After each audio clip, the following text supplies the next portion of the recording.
സ്നേഹം, ദിവ്യസ്നേഹം, സ്നേഹം, ദിവ്യസ്നേഹം. മർക്കോസിന്റെ സുവിശേഷം 11-ാം അധ്യായം 1 മുതൽ വായിക്കുന്നു, കേൾക്കൂ. അവർ യെരുശലേമിനോട് സമീപിച്ച് ഒലിവ് മലയ്ക്കരികെ ബേത്ത്ഫാഗയിലും ബഥാനിയയിലും എത്തിയപ്പോൾ അവൻ ശിഷ്യന്മാരിൽ 2 പേരെ അയച്ച് അവരോട്, നിങ്ങൾക്കു എതിരെയുള്ള ഗ്രാമത്തിലേക്ക് ചെല്ലുവിൻ. അതിൽ കടന്നാൽ ഉടനെ ആരും ഒരിക്കലും കയറിയിട്ടില്ലാത്ത ഒരു കഴുതക്കുട്ടിയെ കെട്ടിയിരിക്കുന്നത് കാണും. അതിനെ അഴിച്ച് കൊണ്ടുവരുവീൻ. ഇത് ചെയ്യുന്നത് എന്തു എന്ന് ആരെങ്കിലും നിങ്ങളോട് ചോദിച്ചാൽ, കർത്താവിന് ഇതിനെക്കൊണ്ട് ആവശ്യം ഉണ്ട് എന്ന് പറയുവീൻ. യേശു കർത്താവ് യെരുശലേമിനോട് സമീപിച്ചിട്ട് അവിടെ ബേത്ത്ഫാഗയിലും ബഥാനിയയിലും എത്തിയ സമയത്ത് തൻ്റെ ശിഷ്യന്മാരെ 2 പേരെ വിളിച്ചിട്ട്, എതിരെയുള്ള ഗ്രാമത്തിലേക്ക് നിങ്ങൾ പോവുക.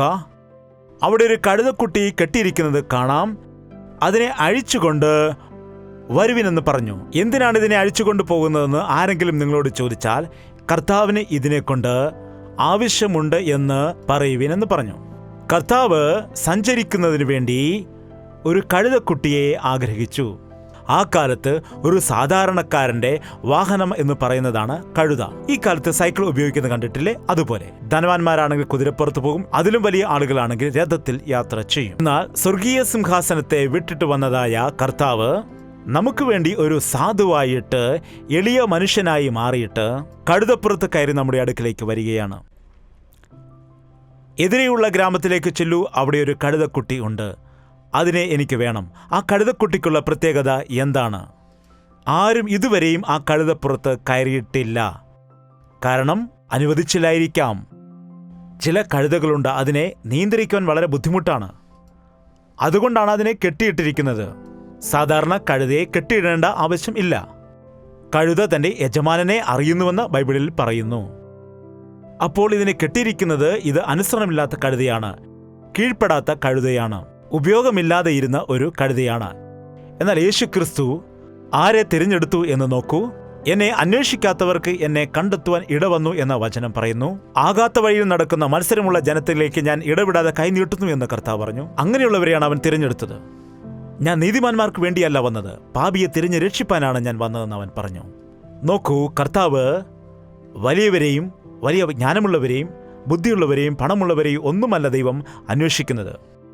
ജ്ഞാനിയെ ലജ്ജിപ്പാൻ ഭോഷമുള്ളതിനെ തെരഞ്ഞെടുത്തു, ബലമുള്ളതിനെ ലജ്ജിപ്പാൻ ബലഹീനനെയും അതുപോലെ കുലഹീനവും നികൃഷ്ടമായതും ഏതുമില്ലാത്തവനെയും ദൈവം തിരഞ്ഞെടുത്തു. എനിക്ക് ഒരു കഴിവുമില്ല, എന്നെ ആർക്കും വേണ്ട, എന്നെക്കൊണ്ടൊരു പ്രയോജനമില്ല എന്ന് വിചാരിക്കുന്ന വ്യക്തിയായിരിക്കുന്നുവോ നിങ്ങൾ? കർത്താവ് നിങ്ങളെ ഉപയോഗിക്കുവാൻ ഒരുങ്ങിയിരിക്കുകയാണ്. അവന് ആവശ്യമുള്ളത് നമ്മുടെ കഴിവുകൾ അല്ല, നമ്മുടെ സമർപ്പണമാണ്.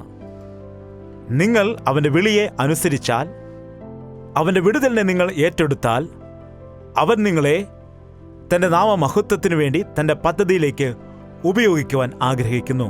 നാം നോക്കുകയാണെങ്കിൽ കഴുത ഒരു അശുദ്ധിയായ മൃഗത്തിന്റെ കൂട്ടത്തിലാണുള്ളത്. നിങ്ങൾ ഓർക്കുന്നുണ്ടാവും, അബ്രഹാം ഇസഹാക്കിനെ ബലിയർപ്പിക്കാൻ മോറിയ മലയിലേക്ക് കൂട്ടിക്കൊണ്ടു പോകുമ്പോൾ പർവ്വതത്തിന്റെ അടുത്തെത്തിയപ്പോഴേ കഴുതയെ അവിടെ കെട്ടിയിടാനിടയായി. വിശുദ്ധമായ ദൈവത്തിന്റെ പർവ്വതത്തിലേക്ക് കഴുത പോലെയുള്ളതിനെയൊന്നും കയറ്റുവാൻ പാടില്ല.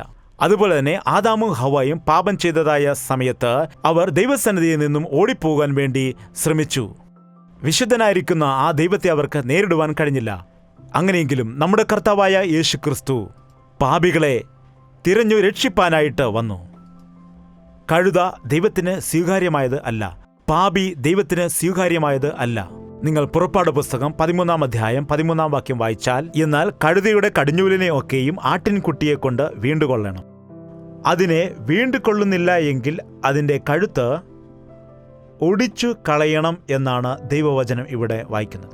കഴുത്ത് ഒടിച്ചു കളയണം.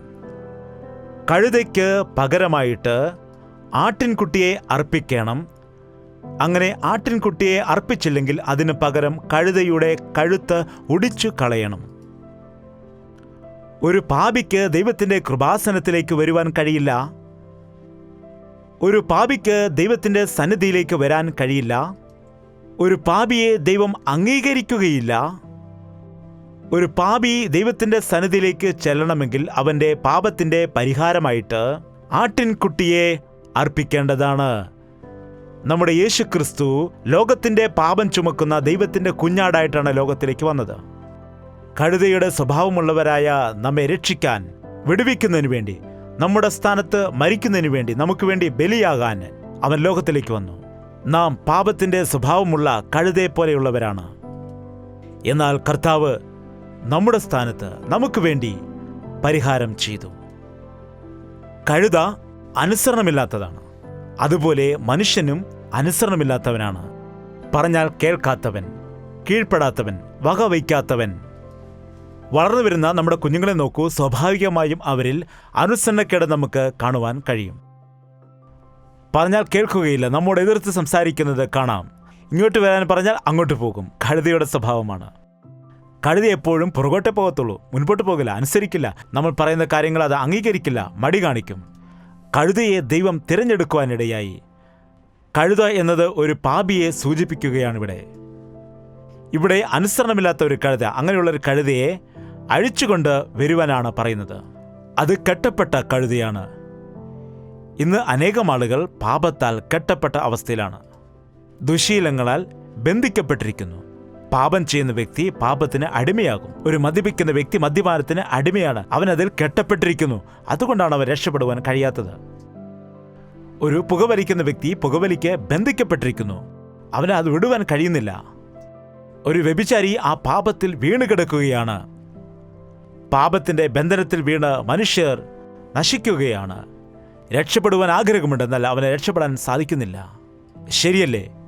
നിങ്ങൾ മദ്യപാനികളോട് ചോദിക്കൂ, എന്തുകൊണ്ടാണ് നിങ്ങളിങ്ങനെ മദ്യപിക്കുന്നതെന്ന് ചോദിച്ചാൽ പറയും, എനിക്കത് നിർത്തണമെന്ന ആഗ്രഹമുണ്ട്, എന്നാൽ എനിക്കത് കഴിയുന്നില്ല. എനിക്ക് ആ ദുശ്ശീലം നിർത്തണമെന്ന് വളരെ ആഗ്രഹമുണ്ട്, എന്നാൽ എനിക്കതിന് കഴിയുന്നില്ല. കാരണം പിശാചിന്റെ കയ്യിൽ അകപ്പെട്ട മനുഷ്യൻ ബന്ധിക്കപ്പെട്ടിരിക്കുകയാണ്. പാപത്തിന്റെ ബന്ധനത്തിൽ കിടക്കുന്നു. അങ്ങനെയുള്ളവർക്ക് വിടുതൽ വേണം. യേശുക്രിസ്തു പറയുകയാണ്, ബന്ധിക്കപ്പെട്ടിരിക്കുന്നതായ ആ കഴുതയെ അഴിച്ചുകൊണ്ടുവരുവൻ. അതെ, അവൻ തന്റെ വചനത്തെ അയച്ച് അവരെ വിടുവിച്ചു, സൗഖ്യപ്പെടുത്തി എന്ന് വചനം പറയുന്നു. ദൈവത്തിന്റെ വചനം അന്ധകാരത്തിന് നടുവിൽ പ്രകാശമായിരിക്കുന്നു. ദൈവദാസന്മാർ വചനം പ്രസംഗിക്കുമ്പോൾ ആ വചനം നിങ്ങൾ ശ്രദ്ധയോടെ കേട്ട് ഹൃദയത്തിൽ ഗ്രഹിച്ചാൽ നിങ്ങളുടെ ബന്ധനത്തിൽ നിന്ന് നിങ്ങൾക്ക് വിടുതൽ ലഭിക്കും. ഇപ്പോൾ തന്നെ. അതെ, ദൈവം നിങ്ങളെ വിടുവിക്കാൻ ആഗ്രഹിക്കുന്നു എന്നുള്ള സത്യം നിങ്ങൾ മനസ്സിലാക്കുകയാണെങ്കിൽ നിങ്ങൾക്ക് വിടുതൽ ലഭിക്കും. കർത്താവിന് ഇതിനെക്കൊണ്ട് ആവശ്യമുണ്ടെന്ന് പറയുന്നു. ഇതിനെന്തിനാണ് അഴിച്ചുകൊണ്ട് പോകുന്നതെന്ന് ചോദിച്ചപ്പോൾ കർത്താവിന് ഇതിനെക്കൊണ്ട് ആവശ്യമുണ്ടെന്ന് പറഞ്ഞപ്പോൾ അവർ തിരിച്ചൊന്നും തന്നെ പറഞ്ഞില്ല. കർത്താവ് നിന്നെ തിരഞ്ഞെടുക്കുവാൻ നോക്കുമ്പോൾ അവനെ അനുസരിക്കാതെ വീണ്ടും കർത്താവിനെ എതിരായി നിൽക്കുകയാണ്. കർത്താവിന് നിന്നെ ആവശ്യമുണ്ട്. നീ പാപിയായിരിക്കുമ്പോഴും, ബലഹീന സ്വഭാവം ഉള്ള വ്യക്തിയായിരിക്കുമ്പോഴും, എല്ലാവരാലും നീ തള്ളപ്പെട്ട് കിടക്കുമ്പോഴും, ജീവിതത്തിൽ തന്നെ ഒന്നും നേടുവാൻ കഴിയാത്ത അവസ്ഥയിലായിരിക്കുമ്പോഴും, ഈ ദിവസം കർത്താവ് നിന്നെ അവൻ്റെ വചനത്തിലൂടെ രക്ഷിക്കുവാൻ ആഗ്രഹിക്കുന്നു. എന്തുകൊണ്ടെന്നാൽ നിനക്ക് പകരമായിട്ടാണ് അവൻ കാൽവരി ക്രൂശിൽ പ്രാണനെ നൽകിയത്. നീ മരിക്കേണ്ടതായ സ്ഥലത്ത് അവൻ മരിക്കാനിടയായി. നിനക്ക് പകരമായിട്ട് നിന്റെ പക്ഷത്തില് അവൻ പ്രാണൻ കൊടുക്കുവാനിടയായി. നിനക്ക് വിടുതൽ നൽകി, നിനക്ക് രക്ഷയും നിനക്ക് അനുഗ്രഹവും അവൻ്റെ രാജ്യത്തിൻ്റെ അവകാശവും നൽകും. അതേ സഹോദരൻ, വിശ്വസിക്കൂ, കെട്ടപ്പെട്ട ആളുകളെ വിടുവിക്കാനാണ് കർത്താവ് ഭൂമിയിലേക്ക് വന്നത്. വീണ് കിടക്കുന്നവരെ എഴുന്നേൽപ്പിക്കാൻ വേണ്ടിയാണ് കർത്താവ് ഭൂമിയിലേക്ക് വന്നത്. പ്രയോജനമില്ലാത്തവരെ പ്രയോജനമുള്ളവരാക്കി മാറ്റുവാൻ കർത്താവ് യേശുക്രിസ്തു ആഗ്രഹിക്കുന്നു. നീ അവനെ സ്വീകരിച്ചാൽ, യേശു കർത്താവേ, എന്നെ നീ ഉപയോഗിക്കണേ, ഞാൻ എൻ്റെ ജീവിതത്തെ നിന്റെ കരങ്ങളിൽ സമർപ്പിക്കുന്നു. അങ്ങനെ യഥാർത്ഥമായി നിങ്ങൾ എവിടെയാണോ ഉള്ളത് അവിടെ തന്നെ ഇരുന്നിട്ട് കർത്താവിനോട് ഒരു വാക്കിനാൽ നിങ്ങൾ പ്രാർത്ഥിക്കൂ. അത്ഭുതങ്ങൾ നിങ്ങളുടെ ജീവിതത്തിൽ സംഭവിക്കും. അന്ന് ആ ശിഷ്യന്മാർ ആ കഴുതയെ അഴിച്ചുകൊണ്ട് യേശുവിന്റെ അടുക്കൽ വന്നപ്പോൾ എന്താണ് സംഭവിച്ചതെന്ന് നോക്കാം. മർക്കോസ് 11:7 അവർ കഴുതക്കുട്ടിയെ യേശുവിന്റെ അടുക്കൽ കൊണ്ടുവന്നു. അവർ തങ്ങളുടെ വസ്ത്രം അതിന്മേലിട്ടു. അവൻ അതിൽ കയറി ഇരുന്നു. ആ കഴുതയെ പിടിച്ചുകൊണ്ട് വന്നിട്ട് കഴുതയുടെ പുറത്ത് നല്ല വൃത്തിയുള്ളതായ, നല്ല തിളങ്ങുന്നതായ വസ്ത്രം ഇടുവാനിടയായി. അത് നടക്കുന്ന വഴിയിലും വസ്ത്രങ്ങൾ വിരിക്കാനിടയായി. അതിന് ചുറ്റും കുട്ടികളും സ്ത്രീകളും എല്ലാം വന്നു. അതുപോലെ മുതിർന്നവരും വലിയ ജനസമൂഹം. അവർ വന്നിട്ട് ഹോശന്ന എന്ന് വിളിച്ചുകൊണ്ട് യേശുവിനെ ജയ് വിളിക്കുകയാണ്. അപ്പോൾ ആ കഴുതയ്ക്ക് ഒരു കാര്യവും അപ്പോൾ മനസ്സിലായില്ല. ഇന്നലെ വരെ എന്നെ തല്ലി ഓടിച്ചതായ ആളുകൾ ഇപ്പോൾ എനിക്ക് ഇത്രമാത്രം വില എന്തിനു നൽകുന്നു, ഇത്രമാത്രം ബഹുമാനം നൽകുന്നു, ഇത്രമാത്രം എന്നെ അലങ്കരിക്കുന്നത് എന്താണെന്ന് ആശ്ചര്യപ്പെട്ടു. തൻ്റെ ചുറ്റുമുള്ളവർ എന്തിനാണ് ജയ് വിളിക്കുന്നത്?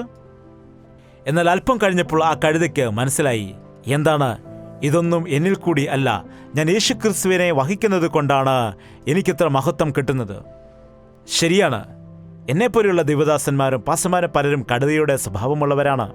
എന്നാൽ കർത്താവ് ഞങ്ങളെ രക്ഷിച്ചു, ബന്ധനത്തിൽ നിന്ന് വിടുവിച്ച് അവൻ ഞങ്ങളെ ഉപയോഗിക്കുന്നതിനായിട്ട് തൻ്റെ ആത്മാവിനെ നിറച്ചുകൊണ്ട് ഓരോരോ ദേശങ്ങളിൽ ചെന്ന് അവൻ്റെ സുവിശേഷം പ്രസംഗിക്കുന്നതിന് വേണ്ടി ഉപയോഗിക്കപ്പെടുമ്പോൾ ഞങ്ങൾ ഒരുപാട് അനുഗ്രഹിക്കപ്പെടുന്നു. കർത്താവ് തിരഞ്ഞെടുത്തവർ ഭാഗ്യവാന്മാർ. കർത്താവിനാൽ ഉപയോഗിക്കപ്പെടുന്നവർ ഭാഗ്യവാന്മാരാണ്.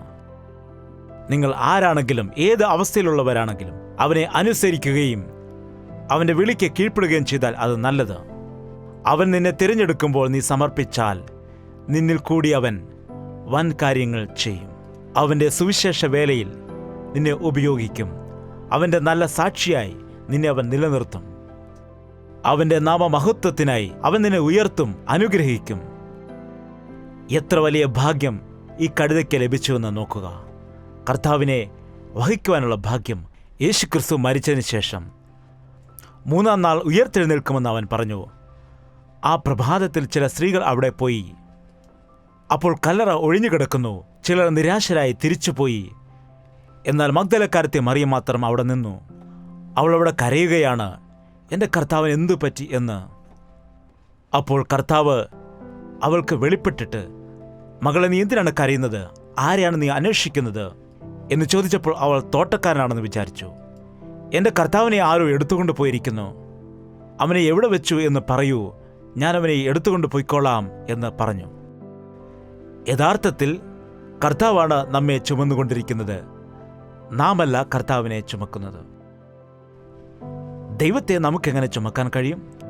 അവൻ നമ്മെ ചുമക്കുകയും നമ്മെ വഹിക്കുകയും ചെയ്യും. ആ കഴുതക്കുട്ടിയുടെ മേൽ കർത്താവ് ഇരുന്നു എങ്കിലും ചരിത്രം പറയുന്നു ആ കഴുതക്കുട്ടിക്ക് ഉയരമില്ലായിരുന്നു. കർത്താവ് അതിൻ്റെ മേൽ ഇരുന്നുവെങ്കിലും കാൽ കൊണ്ട് കർത്താവ് തന്നെ നടന്നുപോയി എന്നാണ് പറയുന്നത്. തന്റെ ഭാരത്തെ കഴുതയുടെ മേൽ കൊടുത്തില്ല. കർത്താവ് പറയുന്നു, അധ്വാനിക്കുന്നവരും ഭാരം ചുമക്കുന്നവരുമായുള്ളവരെ എൻ്റെ അടുക്കൽ വരിക, ഞാൻ നിങ്ങളെ ആശ്വസിപ്പിക്കാമെന്ന്. എൻ്റെ മുഖം ലഘുവായത്, എൻ്റെ ഭാരം ലഘുവായത്. അനേകം ആളുകൾ വിചാരിക്കും യേശുവിനെ അനുഗമിക്കുന്നത് കഷ്ടമാണെന്ന്. ദൈവവേല ചെയ്യുന്നത് വലിയ കഷ്ടതയാണ്.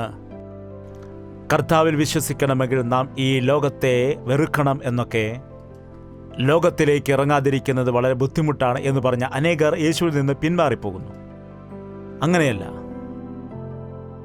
ക്രൂശ് എടുത്തുകൊണ്ട് കർത്താവിനെ അനുഗമിക്കുന്നതായ സമയത്ത് ഈ ലോകപ്രകാരം നാം അനുഭവിക്കുന്ന കഷ്ടതയേക്കാൾ, ഈ ലോകപ്രകാരം വഹിക്കുന്നതായ ഭാരത്തേക്കാൾ അത് എത്രയോ വലിയ ഭാഗ്യമാണ്, എത്ര വലിയ ശ്രേഷ്ഠതയാണത്. നോക്കൂ, മനുഷ്യർ ഈ കാലത്ത് എത്രയോ ഭാരങ്ങൾ വഹിക്കുന്നു. കടഭാരം, കുഞ്ഞുങ്ങളുടെ ഭാരം, കുടുംബഭാരം, ജോലി ഭാരം, പഠന ഭാരം, സാമ്പത്തിക ഭാരം. അങ്ങനെ മനുഷ്യൻ പലവിധത്തിലുള്ള ഭാരം വഹിച്ചുകൊണ്ടേ പോകുന്നു. ഇതോടൊപ്പം തൻ്റെ പാപഭാരവും വഹിക്കാതെ അവൻ തളർന്നു പോവുകയാണ്.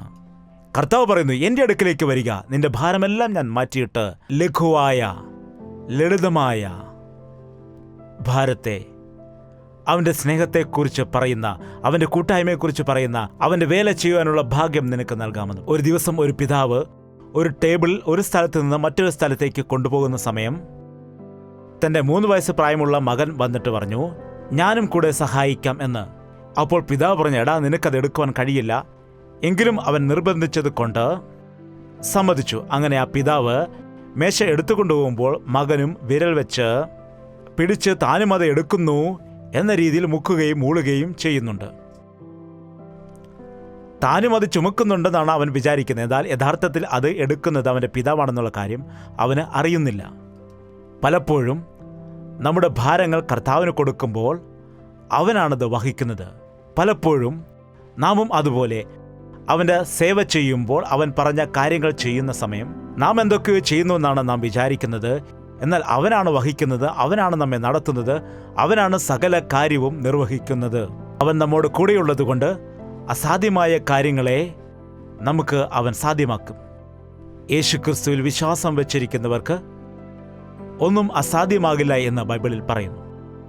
നിന്റെ ജീവിതത്തിൽ നിന്റെ സ്വന്തം പ്രയത്നത്താൽ പലപ്പോഴും നിനക്കൊന്നും നേടാൻ കഴിയുന്നില്ല.